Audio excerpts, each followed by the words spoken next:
بسم اللہ الرحمن الرحیم۔ اما بعد فاعوذ باللہ من الشیطان الرجیم بسم اللہ الرحمن الرحیم انا اعطیناک الکوثر فصل لربک وانحر ان شانئک هو الابتر۔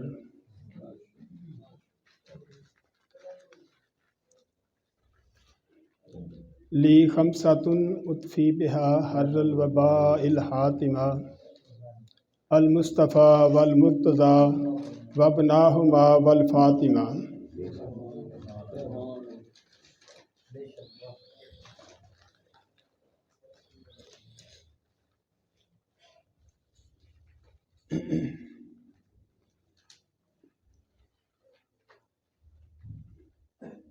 آج 4 رمضان المبارک ہے۔ سجدہ کائنات، بلکہ یوں سمجھیں کہ سجدہ امہات السادات،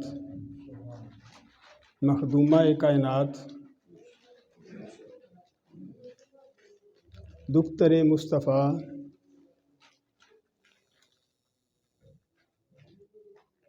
زوجہ العطا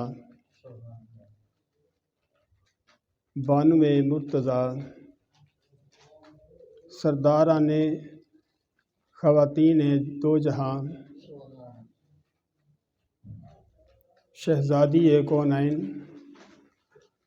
والدہ حسنین،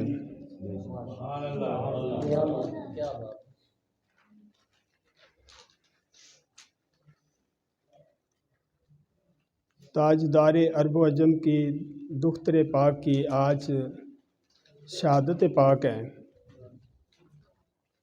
اور اسی موضوع پہ تھوڑی سی بات کرتے ہیں۔ اللہ پاک ہم سب کو اہل بیت کی محبت عطا فرمائے، آمین۔ اور اسی میں ہماری نجات ہے۔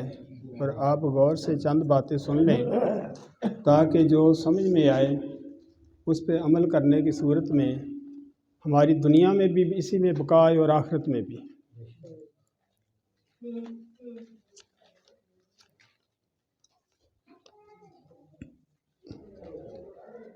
نور چشم رحمت للعالمین، امام الاولین والآخرین، بانوے یا تاجدار حل عطا، مشکل کشا مرتضیٰ و مشکل کشا شیر خدا،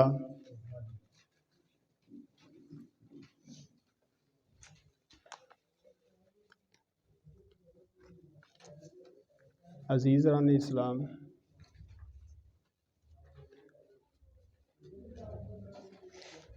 یہ وہ موضوع ہے کہ جس پہ بات کرنا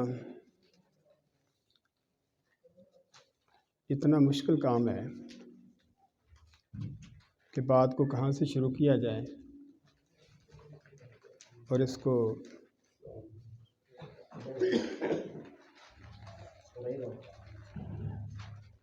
کیونکہ جہاں جا کے سب آداب سرنگوں ہوتے ہیں، یہ وہ ہستی ہیں۔ آپ کی ولادت باسعادت اعلان نبوت سے 5 سال قبل ہے۔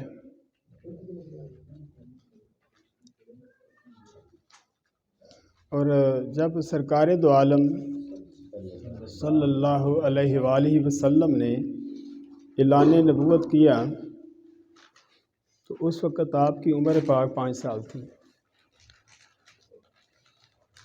آہستہ آہستہ یہ سلسلہ رشد و ہدایت آگے بڑھا۔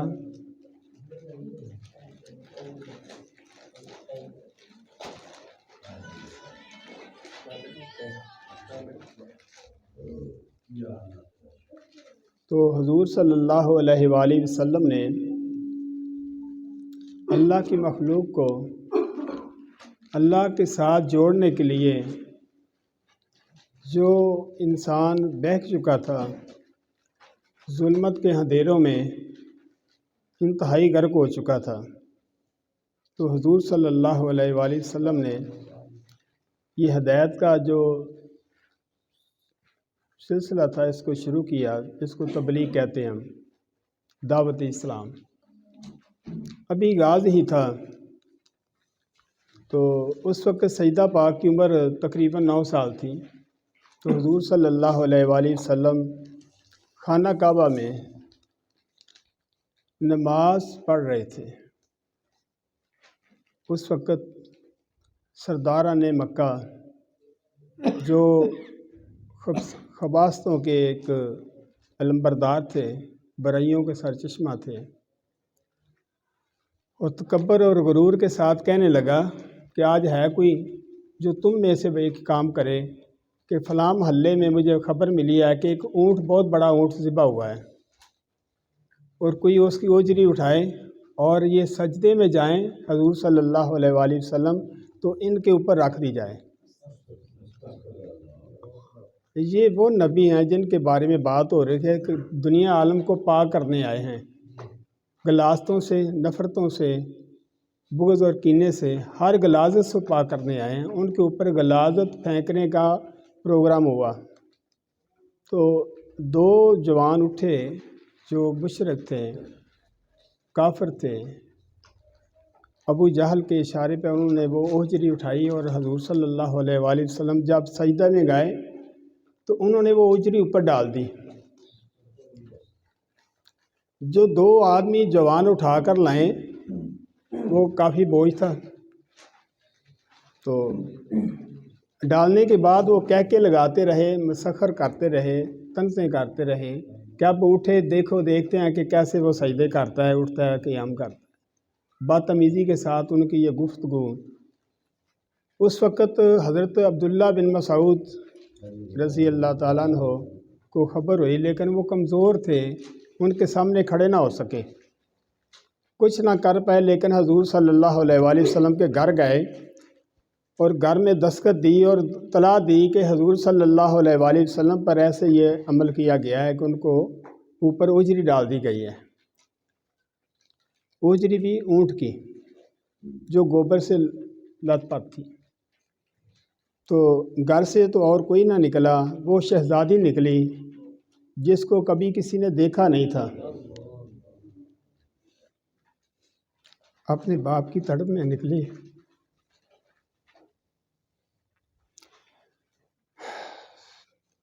تو جب دیکھا کہ اپنے باپ کو، اپنے آقا مولا کو، اس کائنات کے دولہا کو اوپر اوجری پڑی ہوئی ہے، ان کی عمر ننھی سی عمر تھی، ننھے منھے ہاتھ تھے، بظاہر تو وہ یہ کام نہیں کر پاتی تھی، کوئی بھی اس کو ماننے کے لیے تیار نہیں تھا، لیکن انہوں نے آ کے اوجری کو اٹھایا اور سائڈ پہ پھینکا، اور اپنے ابا جی حضور کو، حضور صلی اللہ علیہ وآلہ وسلم کو اٹھایا اور گھر کی طرف چل پڑی۔ اگر کوئی دیکھتا ہے کہ سوچتا ہے عقل تو یہاں بے بس ہو جاتی ہے کہ وہ بہت بڑا وزن تھا، وہ سجدہ پاک کیسے نہیں کر سکتی تھی، لیکن یہ ان کی کرامت تھی، حضور صلی اللہ علیہ وآلہ وسلم کا یہ معجزہ تھا کہ ایسے ہونا ہی تھا۔ یہ جو پہلی شجاعت تھی سجدہ پاک کی وہ یہ تھی، جب ان کے سامنے سے گزرنے لگی تو ان سے مخاطب ہو کر آپ نے کہا، سیدہ پاک نے، سیدہ فاطمہ الزہرا نے فرمایا کہ اے ظالمو، تم کو عبرتناک سزا دی جائے گی، تم پر اللہ کا غضب نازل ہو کہ تم نے میرے باپ پر جو لوگوں کی غلاظتیں اور نفاستوں میں بدل رہے ہیں، آپ ان کے ساتھ یہ ظلم کرتے ہو، تمہیں شرم نہیں آتی، اللہ تمہیں غرق کرے۔ یہ بد دعا تھی۔ بالآخر غزوہ بدر میں وہ سب لوگ، 7 وہ لوگ تھے، 7 ہی مر گئے، وہ 7 کو حضور صلی اللہ علیہ وسلم نے بدر کے کنویں میں پھینکا۔ اسی طرح یہ سلسلہ آگے بڑھا کہ سیدہ کائنات حضرت فاطمہ الزہرا سلام اللہ علیہا کی آگے معاملہ آیا کہ مدینہ شریف ہجرت کر گیا سرکار دو عالم صلی اللہ علیہ وآلہ وسلم، تو یہ سلسلہ آگے چلا۔ کیونکہ تھوڑے سے وقت میں بات بھی تھوڑی سی ہوگی، لیکن اس کو مکمل بھی کرنا ہے، چند پہلو میں اس کے بیان کرتا ہوں کہ حضور صلی اللہ علیہ وآلہ وسلم ارشاد فرماتے ہیں کہ سیدہ فاطمہ میری جگر کا ٹکڑا ہے، جس نے اس کو دکھ دیا اس نے مجھے دکھ دیا، جس نے اس کو راضی کر لیا اللہ اس پہ راضی ہو گیا، جس نے اس کو ناراض کیا اللہ ہمیشہ کے لیے اس کے لیے ناراض ہو گیا۔ یہ مدنی زندگی کا واقعہ ہے کہ سیدہ پاک کی عمر جب 17 سال کی ہوئی، 17 سال کی ہوئی تو اس وقت مواخات مدینہ جب طے ہوا تو سب کو حضور صلی اللہ علیہ وآلہ وسلم نے جوڑ دیا، انصار کو اور مہاجرین کو۔ تو سب سے پیچھے جو بچے جن کا نام حیدر کرار حضرت علی کرم اللہ وجہ الکریم علیہ الصلوۃ والسلام ہے۔ تو اور اس سے پہلے سیدنا ابوبکر صدیق اور عمر فاروق نے بھی اپنے لیے سیدہ فاطمہ زہرا کا رشتہ مانگا تھا۔ تو حضور صلی اللہ علیہ یہ امام نسائی نے اس کو ذکر کیا ہے۔ آپ صلی اللہ علیہ وآلہ وسلم نے یہ ارشاد فرمایا ان دونوں ہستیوں سے کہ یہ عمر میں آپ بڑے ہیں، یہ عمر سے بہت چھوٹی ہیں، میں رشتہ نہیں کروں گا۔ اور اس کے ایک دن بعد یا 3 دن بعد کی روایت ہے کہ حضور صلی اللہ علیہ وآلہ وسلم نے تمام انصار اور مہاجرین کو، مہاجر وہ تھے جو مکہ سے ہجرت کر کے آئے تھے، انصار وہ تھے جو وادی بطحا کے باسی تھے، ان کو اکٹھا کیا اور سب کو ایک درس دیا کہ میں نے جو سب کے رشتے جوڑ دیے ہیں اور میرے پاس اللہ کا حکم آ گیا ہے، اللہ کا حکم آ گیا ہے کہ میں اپنی بیٹی سیدہ فاطمہ زہرا کا رشتہ علی سے طے پا گیا ہے۔ اللہ کی طرف سے حکم آ گیا ہے کہ سیدہ پاک کا رشتہ میں نے حیدر کرار سے کر دیا ہے، آج ان کے نکاح کی باری ہے۔ اسی آن میں کافی معاملات حقائق کو چھوڑ رہا ہوں کہ حضور صلی اللہ علیہ وآلہ وسلم نے سیدہ پاک کا نکاح کا خطبہ پڑھا، ایجاب و قبول کا معاملہ طے پایا۔ حق مہر جو تھا وہ اس وقت کے دور کے مطابق سب سے بڑا تھا جو حیدر کرار کرم اللہ وجہ الکریم علیہ السلام نے ادا کیا۔ اس کی تفصیل میں جانے کا ٹائم نہیں ہے کہ اس پہ بات لمبی کی جائے۔ بالآخر جب یہ رشتہ طے ہو گیا، شادی ہو گئی، نکاح ہو گیا، کم و بیش ایک روایت کے مطابق 1 ماہ کے بعد آپ کی رخصتی ہوئی۔ سیدہ پاک کو مولا علی کرم اللہ وجہ الکریم علیہ السلام کے گھر، جو حضور صلی اللہ علیہ وآلہ وسلم نے کسی یہودی سے وہ گھر خریدا تھا، اپنے حجروں کے ساتھ ان کی رہائش تھی۔ ایک روایت کے مطابق یہ ہے کہ وہ ایک صحابی تھے جو یہودیت سے طیب ہو کر اسلام قبول کیا تھا، انہوں نے اس سے وہ گھر لے لیا، اس کو صاف ستھرا کرایا اور بطحا کے میدانوں سے وہ مٹی منگوا کے اس کی لپائی کروائی اور صاف ستھرا ہو گیا۔ تو پھر حیدر کرار کلم اللہ وجہ الکریم اور حضور صلی اللہ علیہ وآلہ وسلم جو عقد کیا تھا سیدہ پاک کا، ان کو ساتھ لے کر اس گھر میں جاتے ہیں۔ تو ہر طرف سے مبارکیں آتی ہیں حیدر کرار کرم اللہ وجہ الکریم کو۔ میں نے پہلے بار بار کہا ہے کہ مختصر ٹائم میں مختصر بات ہو رہی ہے۔ فی الحال ولیمہ ہوا، ولیمے پہ حضور صلی اللہ علیہ وآلہ وسلم نے حکم دیا حضرت ابو ہریرہ رضی اللہ تعالیٰ عنہ کو کہ آپ پورے شہر کو دعوت ہے ولیمے کی۔ اتنا بڑا ولیمہ عرب کی زمین میں پہلے نہیں ہوا تھا۔ لوگ تو یہ کہتے ہیں کہ وہ غریبوں کا گھر تھا، ان کے گھر فاقے تھے، نہیں، ہرگز ایسا نہیں ہے۔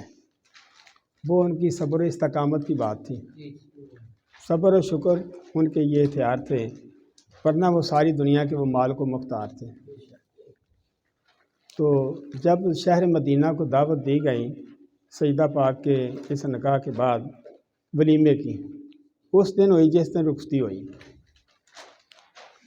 تو حضور صلی اللہ علیہ وآلہ وسلم نے ارشاد فرمایا کہ سب لوگ آئیں، 10-10 20-20 کی تعداد میں کھانا کھاتے جائیں اور چلتے جائیں۔ اور ایسا ہی ہوا کہ پورا شہر مدینہ کھانا کھا گیا، لیکن کھانا اس طرح باقی تھا جیسے پہلے دن تھا۔ تو یہ سلسلہ اس طرح آگے بڑھا۔ تو حضور صلی اللہ علیہ وآلہ وسلم اس اپنی پیاری بیٹی کے ساتھ دوسروں سے بڑھ کر جو ایسا سلوک کسی نے اپنی بیٹی سے نہیں کیا تھا، ایسی محبت وہ آپ فرمایا کرتے تھے۔ آپ جب سیدہ فاطمہ تو زہرا کے گھر جاتے ہیں تو آپ کھڑی ہو جاتی ہیں اور اپنی نشست پر بٹھاتی ہیں اور آپ کے اپنے ابا حضور کے ہاتھوں کو بوسہ دیتی ہیں اور بہت پیار کے ساتھ کچھ کھانے کے لیے پیش کرتی ہیں۔ تو آپ صلی اللہ علیہ وآلہ وسلم نے فرمایا کہ بیٹی آپ بھی تو میرے گھر آئے نا، آپ کا اپنا ہی گھر ہے وہ بھی۔ دوسرے دن سیدہ پاک آتی ہیں گھر میں تو حضور صلی اللہ علیہ وآلہ وسلم بیٹھے ہوئے تھے، آپ کھڑے ہوتے ہیں، استقبال کرتے ہیں اپنی بیٹی کا، اور ساتھ مولا علی کرم اللہ وجہ الکریم بھی ساتھ ہی تھے۔ آپ نے دونوں ہستیوں کے دونوں آنکھوں کے درمیان پیشانی پہ بوسہ دیا اور سیدہ پاک کے ہاتھوں کو بوسہ دیا۔ یہ روایت میں آتا ہے، امام نسائی نے بھی اس کو نقل کیا ہے اور امام ترمذی نے بھی، کہ حضور صلی اللہ علیہ وآلہ وسلم نے اپنی بیٹی کے ہاتھوں کو بوسہ دیا اور یہ جملہ ارشاد فرمایا، فدا کا امی و ابی یا فاطمہ، اے میری بیٹی فاطمہ تیرے تے میرے ماں باپ قربان ہوں۔ حالانکہ صحابہ کرام آپ کو یہ کہا کرتے تھے جب بھی پکارتے تھے، فدا کو امی و ابی یا رسول اللہ، کہ یا رسول اللہ ہمارے ماں باپ آپ پر فدا ہوں، قربان ہوں۔ لیکن آج سید الکونین صلی اللہ علیہ وآلہ وسلم اپنی دختر پاک کو یہ ارشاد فرماتے ہیں کہ فدا کا امی و ابی یا فاطمہ، اور آپ نے یہ لقب دیا تھا ابیہا، میرے باپ کی ماں، یعنی ایسے القاب عطا کیے ہیں۔ زہرا، فاطمہ بھی القاب میں سے ہے، بے شمار القاب ہیں، طیبہ، طاہرہ، صادقہ، ناقبہ، زاہدہ، بے شمار القاب ہیں آپ کے۔ ایک ایک لقب پہ پورا پورا خطاب فرماتے ہیں ایسا صاحب علم لوگ، لیکن پیار کے ساتھ ان کو بٹھاتے ہیں اور آپ فرماتے ہیں فاطمہ جس نے آپ کے ساتھ پیار کیا وہ بھی فلاح پا گیا، جس نے آپ کے ساتھ بغض کیا وہ برباد ہو گیا۔ یہ وہ ارشاد آتے ہیں، اس میں کسی مسلک کا کوئی تعلق نہیں ہے، یہ پیور اسلام کی بات ہے، اس میں کوئی کسی کا اختلاف نہیں ہے۔ تو آگے یہ بات آتی ہے کہ جب سیدہ پاک کے زندگی کے نظام کو اللہ رسول نے آگے بڑھایا، پھر حضرت امام حسن مجتبیٰ علیہ السلام کی ولادت ہوئی 1 سال کے بعد، تو حضور صلی اللہ علیہ وآلہ وسلم فرماتے ہیں کہ بیٹی فاطمہ کہ ہر انسان کا جو نسب ہے نا مرض سے چلتا ہے۔ دنیا میں جتنا بھی نظام ہے نا، سلسلہ نسب جو ذریعہ چلتی ہے انسان کی وہ مردوں سے چلتی ہے۔ بیٹی میرا جو نسب ہے نا وہ آپ سے چلے گا، یعنی دنیا عالم سے یہ نظام مختلف تھا کہ ہر کسی کا نسل مردوں سے چلتا ہے، لیکن میری بیٹی فاطمہ میرا نسب آپ سے ہے۔ اور میری بیٹی یاد رکھنا کہ جو آپ کی اولاد ہے اس کو جہنم سے آزاد کر دیا گیا ہے۔ امام احمد رضا خان رحمۃ اللہ علیہ نے ادب النسب کتاب لکھی ہے، اس میں یہ حدیث بھی انہوں نے نقل کی ہے بحوالہ مستدرک حاکم، کہ حضور صلی اللہ علیہ وآلہ وسلم کا یہ فرمانا یہ بہت بڑا اعزاز ہے جو کسی اور کے نصیب میں نہیں ہے، کہ میری بیٹی آپ کی ذریت جو ہے، آپ کی اولاد جو ہے، اس پہ اللہ پاک نے جہنم کو حرام کر دیا ہے۔ اب کسی کو اب اجازت نہیں ہے دنیا والے کو، دین والے کو، کہ اس پہ کیا سرائیاں کرے، تو ان کے اعمال یہ ہیں، ان کے معاملات یہ ہیں، یہ اللہ کا معاملہ ہے، اس پہ کسی کو تبصرے کرنے کی اجازت نہیں ہے اسلام میں۔ اب معاملہ آگے چلتا ہے، جب کہ حضور صلی اللہ علیہ وآلہ وسلم نے جب گھر سے کہیں بھی جاتے، کسی جنگ میں جاتے، کسی سفر میں جاتے آپ، تو سب کو ملتے، بلا سب سے آخر میں سیدہ پاک کے گھر جاتے اور ان سے پیار کرتے، ملتے کہ بیٹا میں جا رہا ہوں، آپ میرے لیے دعا کرنا۔ بیٹی سے کہتے ہیں جو عالمین کے لیے رحمت ہیں، جانے احمد کی راحت پہ لاکھوں سلام، کہ جن کی حضور صلی اللہ علیہ وآلہ وسلم فرماتے ہیں یہ میری جان ہے، میری آنکھوں کی ٹھنڈک ہے، میرے جگر کا ٹکڑا ہے، میری آنکھوں کا نور ہے۔ یہ کون ہے؟ یہ سیدہ فاطمہ الزہرا سلام اللہ علیہا۔ اب اس سے آگے بات بڑھتی ہے تو حضور صلی اللہ علیہ وآلہ وسلم جب جنگ سے کہیں سے سفر سے واپس آیا کرتے تھے تو سب سے پہلے اپنے خاندان میں کسی سے نہیں ملتے تھے، پہلے سیدہ پاک سے ملتے اور ان کی خرید پوچھتے، پیار کرتے اور پھر آگے گھر جاتے۔ ایک روایت کے مطابق حضرت سیدہ عائشہ صدیقہ رضی اللہ تعالیٰ عنہ فرماتی ہیں کہ میں نے اپنی زندگی میں کسی مرد یا عورت کو نہیں دیکھا جو حضور صلی اللہ علیہ وآلہ وسلم کی اتنی مشابہت رکھتا ہو، شمائل میں، قصائل میں، بالکل بائیں ہی حضور صلی اللہ علیہ وآلہ وسلم کی آپ مظہر تھی۔ جس نے حضور صلی اللہ علیہ وآلہ وسلم کی چال ڈال دیکھنی ہو، گرفتار دیکھنی ہو تو سیدہ فاطمہ الزہرا کو دیکھے۔ یہ کون کہتی ہیں؟ امہات المومنین سیدہ عائشہ صدیقہ رضی اللہ تعالی عنہا۔ گھر کی بات گھر والوں کو زیادہ معلوم ہوتی ہے، اس کا علم ہوتا ہے۔ ایسے ہی وقت کے ساتھ ساتھ زندگی کا جو نظام تھا آپ کے عبادت و ریاضت کا، وہ ایسا تھا کہ اس میں بھی ایک حدیث، ایک روایت پیش کرتا ہوں کہ آپ ایک دن اللہ کی بارگاہ میں یہ بطور التجا ہے، شکایت ہے کہ رب العالمین تیری راتیں تو اتنی چھوٹی ہیں تو ایک رات اس سجدے میں رات ختم ہو جاتی ہے۔ نعرہ تکبیر، نعرہ رسالت، نعرہ حیدری، کیا بات ہے، سبحان اللہ، بہت ایک دن آپ کی خادمہ جناب فضا رضی اللہ تعالیٰ عنہ عرض کرتی ہیں کہ بیٹی فاطمہ، وہ عمر سے بڑی تھی، آپ یہ بتائیں کہ آپ اتنی عبادت کرتی ہو، کیا اپنے شوہر کے حقوق میں کبھی شکایت آپ نے مولا پاک نے آپ کو دی ہے؟ حضرت علی کرم اللہ وجہ الکریم علیہ السلام نے کبھی کوئی شکوہ شکایت کی ہے آپ سے؟ تو آپ فرماتے ہیں کہ سوال ان سے پوچھیں، یہ سوال مجھ سے نہ پوچھیں، ان سے پوچھیں، میرے متعلق اگر وہ کوئی شکایت کریں تو مجھے بتانا۔ جب وہ ان سے آتے ہیں، وہ گھر آتے ہیں تو پوچھتے ہیں کہ آپ اکثر آتے ہیں تو سیدہ پاک مشغول ہوتی ہیں، کبھی بچوں کی تربیت میں، کبھی کھانا پکا رہی ہوتی ہیں۔ شاید کہ آپ لوگوں کو علم ہوگا کہ جو صحابہ صفہ تھے نا، جو حضور صلی اللہ علیہ وآلہ وسلم کے خاص ملنگ تھے، درویش تھے، دن رات اللہ اللہ کرنے والے تھے، جو خاص تصوف کی تربیت میں رہتے تھے، ان کی تعداد 70 سے شروع ہوئی تھی اور 300 تک بڑھ گئی تھی۔ ان کا کھانا سیدہ پاک کے گھر سے آیا کرتا تھا۔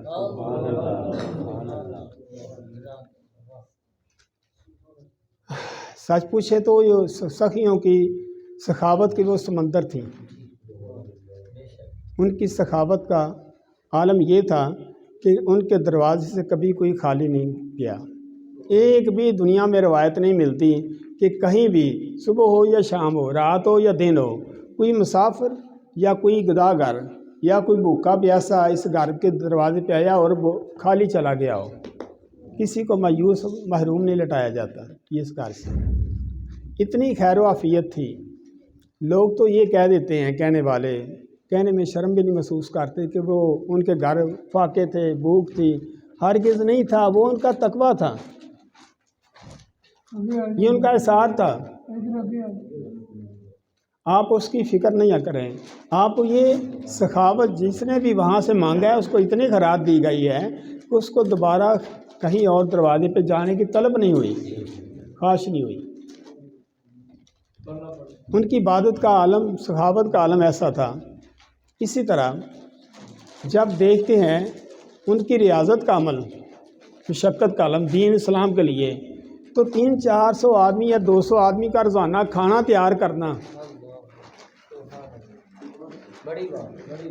کبھی کسی نے اس پہ غور کیا ہو؟ انہیں کبھی کبھی ہم تو ایک ہفتے میں چند آدمیوں کو کھانا پیش کرتے ہیں تو دیکھتے ہیں کہ کیسے کھلانا ہے، کیسے بٹھانا ہے۔ وہ ہر روز کا عمل تھا، اور کبھی بھی یہ نہیں سنا کسی نے کہ اپنے بابا سے شکایت نہیں کی کہ اب مجھ سے نہیں ہوتا یہ کام، حیدر قرار کو کہو کہ یہ کسی اور 2-4 خادمے لے آئیں، نہیں، زندگی میں ایک بار صرف ایک خادمہ نے کہا تھا کہ سیدہ پاس سے کہ آپ کے بابا کے پاس آج غلام اور غلامہ کافی آئی ہیں خادمے، آپ بھی ان کنیزوں میں سے کوئی ایک مانگ لیں، تو آپ نے کہا کہ نہیں میں نہیں ایسا کرتی، اگر آپ نے جانا ہے تو چلے جائیں۔ وہ گئیں، کون گئی؟ جن کا نام اسما بنت امیس ہے، وہ بھی آپ کی خادمہ تھی۔ وہ جاتی ہیں تو عرض کرتی ہیں کہ یا رسول اللہ صلی اللہ علیہ وآلہ وسلم، سیدہ پاک کی طرف سے آئی ہوں، تو آپ پوچھتے ہیں کیا انہوں نے بھیجا ہے؟ انہوں نے کہا ہے کہ جاؤ آپ، تو آپ فرماتی ہیں نہیں، انہوں نے روکا تھا لیکن میں خود ہی آ گئی ہوں۔ تو گھر کا کام کاج بہت ہوتا ہے، سائل بہت ہوتے ہیں، ان مسجد کے جو مجاور ہیں، خادم ہیں، جو دین اسلام کی تربیت میں ہیں، روحانیت میں ہیں، ان کا کھانا بھی پکانا ہوتا ہے۔ یا رسول اللہ صلی اللہ علیہ وآلہ وسلم کوئی خاتمہ دے دیں یا کوئی اور، تو آپ نے فرمایا کہ میری بیٹی کو جا کر کہو کہ وہ ہر نماز کے بعد 33 مرتبہ سبحان اللہ کہے، اور 33 مرتبہ الحمدللہ کہے، اور 34 مرتبہ اللہ اکبر کہہ لیا کریں، ان کی ساری تھکاوٹ ختم ہو جائے گی، جس کو ہم تسبیح فاطمہ کہتے ہیں۔ سب لوگ اس کو تسبیح فاطمہ کہتے ہیں۔ یہ اعزاز امت کو ملا، آج سب امتی، سب صحابہ کرام، سب حضور کے غلام ہر جگہ پہ اس تسبیح کو پڑھتے ہیں، تسبیح فاطمہ کو۔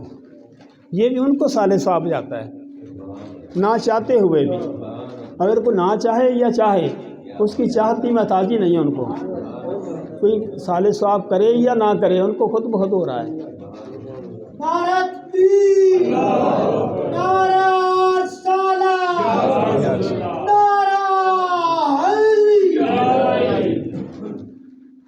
اور ٹائم آخری لمحات میں ہے، میں ایک بات مکمل کر کے چھوڑتا ہوں، اس کو مکمل کر دیتا ہوں کہ آپ کے جو وصال کا دن ہے،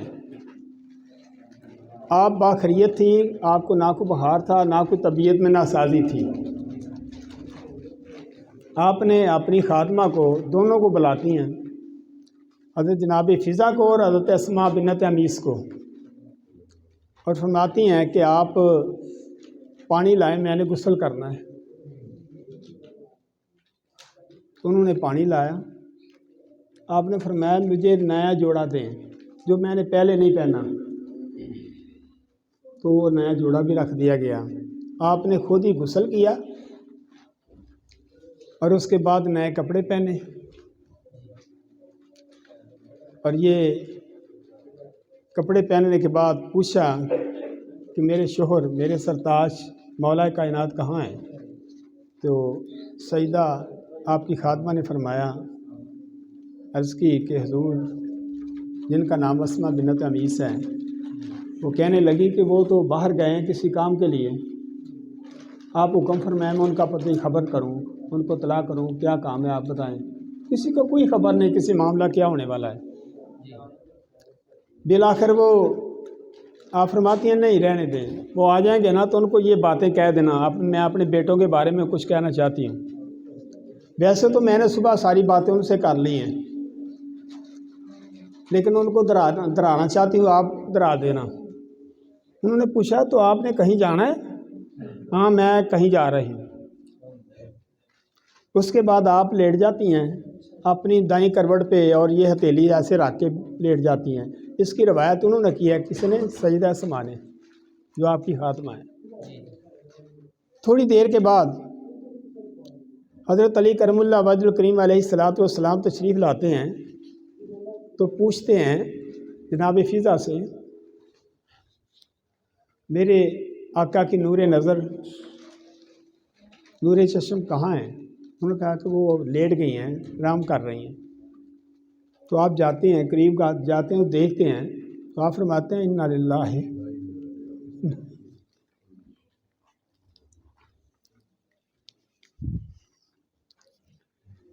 اس سے پہلے کسی کو خبر نہیں تھی آپ کے وصال کی۔ شہزادوں کو وہ جو باہر کھیل رہے تھے ان کو بلایا گیا، اور جو آخری وصیت آپ نے کی تھی، حضرت علی کرم اللہ وجہ کریم علیہ السلام پوچھتے ہیں کہ اسماء آپ سے سجدہ پاک نے کچھ کہا تھا، کوئی وصیت کی تھی؟ تو آپ فرماتی ہیں کہ ہاں مجھے ایک وصیت کی تھی، ویسے تو انہوں نے کہا تھا کہ میں صبح ساری باتیں حیدر قرار سے کر لی ہیں، وصیت یہ تھی کہ میرا جنازہ رات کے وقت اٹھایا جائے تاکہ میرے جنازے پر بھی کسی غیر محرم کی نظر نہ پڑے۔ دنیا میں ایک روایت بھی نہیں ملتی ایسی کہ کوئی یہ کہے کہ میں نے فلاں بازار میں فلاں وقت صبح یا شام کسی زمانے میں کسی وقت میں سجدہ پاک کو دیکھا ہو، یا یہ کہے کہ میں نے ان کا چہرہ یا کوئی پاؤں بھی ہاتھ دیکھا ہو، اتنا پردہ تھا۔ اللہ اکبر۔ تو یہ ایک وصیت تھی۔ دوسری یہ تھی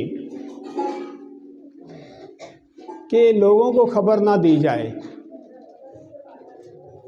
جنازے کے لیے عام طلاع نہ کی جائے، صرف خاندان بنی ہاشم کو طلاع کی جائے، یہ بھی اس لیے کہ میرے پردے کا اہتمام جو ہے نا مکمل قائم رہے۔ اور ایک بات یہ کہی تھی مجھے کہ کیا تم حبشہ میں رہتی ہو؟ فضا سے پوچھا تو وہاں پردے کا کوئی اہتمام کیا تھا؟ میں چاہتی ہوں کہ کسی کو خبر نہ ہو یہ کس کی میت ہے، کس کا جنازہ ہے، اگر کوئی دیکھ بھی لے تو خبر نہ پائے کہ جسم کی جسامت کیسی تھی۔ تو انہوں نے ارشاد فرمایا کہ میں آپ کو بتاتی ہوں کہ ایک کھجور کی ٹہنی لائی، اس کو بینڈ کیا ایسے، تو کہتی ہیں کہ آپ جب چارپائی کے اوپر اس کو ٹکایا نا تو رکھنے کے بعد فرمانے لگیں کہ حضور یہ ایسی ٹہنی ٹکا دیں گی تو ایک کمان سی بن جائے گی، تو اس کے اوپر چادر ڈالی جائے گی، اندر سے جسم کا حزم نہیں معلوم ہوگا۔ تو آپ نے فرمایا کہ یہ بھی حیدر قرار کو کہہ دینا، حالانکہ میں سب کچھ کہہ چکی ہوں، لیکن یہ جو تدبیر ہے نا اس وقت یہ نہیں تھی، اب آپ نے ایسا ہی کرنا ہے۔ ایسے ہی سب کچھ کیا گیا۔ بالآخر آپ نے جو وصیت کی تھی سجدہ پاک نے، اس کے مطابق آپ کے کفن کا معاملہ تو کیا نہیں کسی نے، کیونکہ آپ نے سب کچھ مکمل کر لیا تھا، غسل کسی نے دیا نہیں۔ بعضوں نے ایک روایت پیش کی ہے لیکن جو مدلل بات ہے وہ میں نے پیش کر دی ہے۔ آگے رہی بات کہ سجدہ پاک کی جو تربیت ہے اپنے بچوں کی، وہ آپ سب کو معلوم ہے کیسے بچے پالے ہیں، ان کو کس لیے تیار کیا، ان کی تربیت کا عالم تھا۔ یہ ایسی نورانیت تھی اور ایسا نظام تھا کہ جو رہتی دنیا تک ان کی یادیں ہیں۔ آج کی جو محفل ہے ان کی یاد ان کی طرف منسوب کی جاتی ہے۔ یہ کھانا اور یہ پڑھنا پڑھانا سب ان کے لیے صالح صاحب کے لیے ہم نے اہتمام کیا ہے۔ آپ لوگ اس میں سب شامل ہیں، سب ہماری یہ نجات کے لیے، بخشش کے لیے، اور ان لوگوں کی نسبت اور ان کی پیروی کرنا، اور اپنی بیٹیوں کو، بہو کو، بیویوں کو، ماؤں کو اس کی تربیت دینا، یہ ہم سب کا فرض ہے کہ پردے کا اور ریاضت و مجاہدات کا اور حسن سلوک کا، اپنے شوہروں کے ساتھ اچھا کردار رویہ اختیار کرنے کا، یہ بہت بڑی تربیت گاہ تھی۔ اور بے شمار لوگ ان کے پاس خواتین، بالخصوص ازواج مطہرات حضور صلی اللہ علیہ وآلہ وسلم کی ان سے ملا کرتی تھی اور ان سے روایات لیتی تھی جو حضور صلی اللہ علیہ وآلہ وسلم ان کو مخصوص انداز میں آپ بتایا کرتے تھے۔ اب بات مکمل ہوتی ہے اور سب اپنے اپنے جگہ پہ بیٹھیں اور کوئی شور نہ ہو، کیونکہ افطاری کا وقت قریب آ رہا ہے۔